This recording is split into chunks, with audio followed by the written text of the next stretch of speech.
Bonjour à tous, j'espère que depuis le temps vous vous portez bien. On se retrouve aujourd'hui pour une nouvelle vidéo. Je suis tombé sur ceci en allant faire quelques emplettes chez Action, comme d'habitude, un petit tour. Et je vois qu'ils ont sorti une gamme Battletron. Je me dis, bah, encore des gadgets qui ne seront pas compatibles, mais je vois aussi derrière que en scannant l'app LSC Connect, on peut contrôler ça avec son smartphone. Alors dans ma petite tête, je me dis, j'ai déjà une lampe qui fonctionne avec LSC Connect sur Home Assistant. Je vais donc tester et voir ce que cette barre LED vaut réellement. On va faire l'intégration sur, non pas LSC Connect, mais sur Tuya Smart. Ensuite de Tuya Smart, là je vous laisse voir un petit peu parce qu'il y a plein de tutos qui disent comment rapatrier ça sous Home Assistant. Une fois que l'intégration locale Tuya ou Tuya Smart est là, enjoy your LED et on va tester un petit peu ce que ça donne comparé à la barre LED Lidl Zigbee. Allez, c'est parti!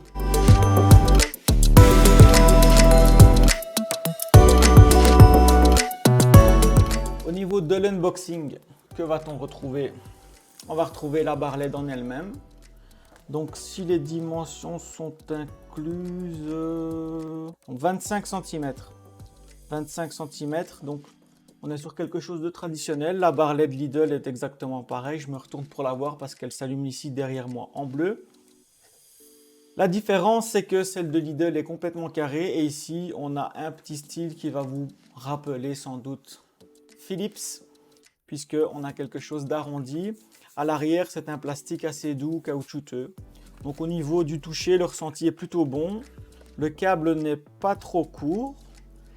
Il fonctionne avec une télécommande. On a le petit récepteur ici infrarouge que vous voyez là.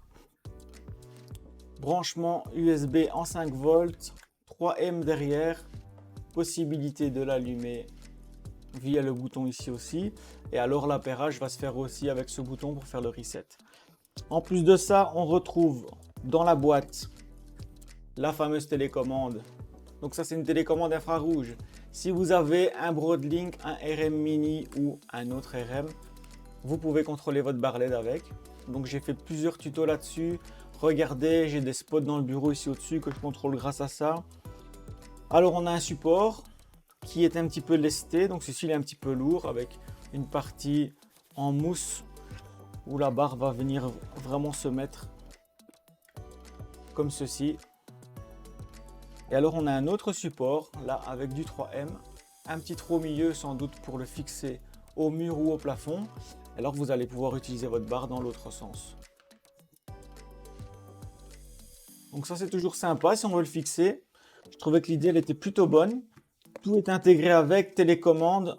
On a le petit embout en plastique, donc la pile est incluse et on a même une petite enveloppe en papier avec quelque chose dedans.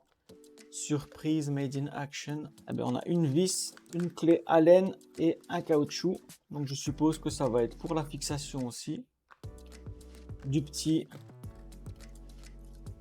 Mais je ne sais même pas où ça se fixe en fait. Donc ça, il va falloir regarder dans le manuel, chose que je ne fais et bien évidemment jamais. Le guide de démarrage, on a un guide de démarrage dans toutes les langues. Le français est compris. Donc, le guide de démarrage, il va vous montrer comment appairer ça sur LSC Connect, qui est leur application propriétaire. Et il n'y a rien d'autre au niveau des fixations. Je regarde un petit peu. C'est pas la fin, puisque là, c'est tout le temps du LSC Connect. Bon, apparemment, on ne nous parle pas des fixations. Ces deux petites vis, ça va rester un suspense jusqu'à la fin de vidéo ou encore plus longtemps. Bref, maintenant qu'on a vu ce qu'on avait dans la boîte, on va le brancher, on va le tester et on va le rapatrier. Voilà, donc maintenant, il faut l'application Tuya Smart que vous voyez en rouge avec le petit T. Vous pouvez la télécharger sur le Play Store ou sur l'Apple Store. Donc ici, j'ai le téléphone. Je vais brancher l'USB directement sur le PC. La barre s'allume en rouge. Là, je vais sur l'application et vous voyez qu'il détecte tout seul. Donc j'ai juste à cliquer sur Ajouter. Mode appairage, ça clignote. Je mets mon mot de passe. Là, il commence à faire l'ajout. Vous voyez qu'il y a la petite boule qui tourne, donc ça va s'ajouter tranquillement. Il ne clignote plus. Donc le mode appairage n'est plus actif puisqu'on a rapatrié cette petite barre LED. Vous voyez le petit V vert qui s'affiche, Battletron Lightbar, on va laisser comme ça. Je sais pas où je vais la mettre encore, donc je vais vous rapprocher tout ça pour avoir un visuel. Donc vous voyez qu'il y a un petit serpentin sur l'application. Donc ça, on peut le gérer très facilement. On change les couleurs. On laisse à 100%, on diminue. Vous voyez qu'on a plein de trucs différents. Plein d'effets sympathiques qui sont directement sur Tuya.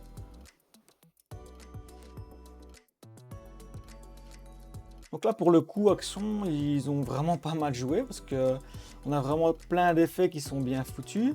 Veille de Noël, rêve en mer, donc on a plein de choses qui peuvent faire une ambiance sympathique. Donc le soir, moi personnellement, c'est le genre de truc que je kiffe bien. On met ça dans un coin de la pièce, ça nous fait une petite ambiance sympathique. On peut changer les modes directement sur l'application. Et vous voyez qu'on a plein de choses. Il y a vraiment beaucoup de modes différents. La musique, est-ce que ça va réagir? Pas de son, bien évidemment. Néanmoins, quand je parle, vous voyez que ça réagit. Donc, il n'y a pas de son, mais en mode rock, on peut faire réagir aussi. Mode jazz, mode classique, faire défiler. Énergie. Je ne sais pas ce que ça change au niveau des modes, mais on voit qu'il y a bien un capteur qui est présent et qui va vous permettre de gérer ça avec différents spectres comme on le voit ici. Donc ça c'est plutôt pas mal aussi au niveau de la possibilité de gérer ça avec la voix. Vous faites des petites soirées, ça peut être quelque chose qui peut être sympathique au niveau de l'éclairage et du rétroéclairage. On peut aussi fixer des horaires, les palettes. Voilà, ça c'est sur l'application ce qui est possible de faire et ce que vous allez vous pouvoir faire avec cette petite barre qui ne coûte, je vous le rappelle, moins de 9 €. Franchement, pour les effets, ça fonctionne pas mal du tout, c'est hyper réactif en Wi-Fi. On va voir maintenant comment intégrer ça sous Home Assistant. Donc maintenant sur Home Assistant, vous vous rendez sur votre installation d'Home Assistant, on clique sur Paramètres, Appareils et services. Et là, vous avez deux possibilités. Soit vous le faites avec Local Tuya, ça je vous laisse faire un petit peu de recherche sur Internet parce qu'on sait le faire aussi. Soit vous le faites directement avec l'application Tuya et pour cette vidéo, je vais passer là-dessus. Donc ça passe par le cloud de chez Tuya une fois configuré. Si vous cliquez sur vos appareils, vous voyez que la barre LED, elle se retrouve ici directement et vous avez la possibilité de l'allumer, de l'éteindre. On n'a malheureusement pas les différentes scènes ici, on dirait. Donc ça, c'est un peu dommage. On peut choisir les couleurs, on peut gérer l'intensité. Ce qui aurait été sympa, c'est de pouvoir rapatrier toutes ces scènes justement qui sont sur l'application du smartphone. Néanmoins, on a déjà quelque chose de fonctionnel avec le pourcentage, avec les couleurs qu'on peut choisir. Vous avez tout ce qui est RGB, donc c'est vraiment pas mal du tout. On-off et c'est toujours hyper réactif sur la barre LED. Donc l'intégration sur Home Assistant n'est vraiment pas compliquée une fois que votre Tuya Cloud est intégré à Home Assistant. Pour ceux qui voudraient utiliser Local Tuya, je vous mets le lien du GitHub dans la description. Donc vous retrouvez tout ce qu'il est possible de faire, l'installation, les utilisations, ajouter l'intégration. Vous avez des petits screens, vous avez la plateforme Tuya et pour avoir les différentes clés, tokens et tout ce qui est nécessaire pour ajouter ça via le Local Tuya. Et donc ça passera via votre Wi-Fi. Voilà, donc je vous mets le lien dans la description. N'hésitez pas à tester les deux. Faites-moi un petit commentaire avec ce que vous avez opté et vers quelle solution vous vous tournez. On arrive sur la fin de cette vidéo. J'espère qu'elle vous aura plu. Si c'est le cas, balancez-moi un petit like, faites péter le pouce bleu, un petit commentaire, ça fait plaisir et ça motive. Je ne vais pas comparer celle-ci avec celle de Lidl puisque ce sont deux technologies complètement différentes. Au niveau de la luminosité, on est sur quelque chose de similaire. Néanmoins, Wi-Fi, Zigbee, c'est pas pareil. Donc ça, orientez-vous vers celle qui vous plaît. Au niveau du prix, par contre, celle de Lidl coûte presque 2 fois plus cher que celle-ci. Évidemment, chez Action, on est sur du produit low cost, mais pas low quality. On est sur quelque chose qui tient la route. Et donc, moi, j'en suis satisfait. Je vais peut-être en prendre plusieurs pour mettre dans mon bureau pour créer des ambiances en fonction des humeurs. Voilà, moi, je vous dis à bientôt pour d'autres vidéos. Allez, ciao!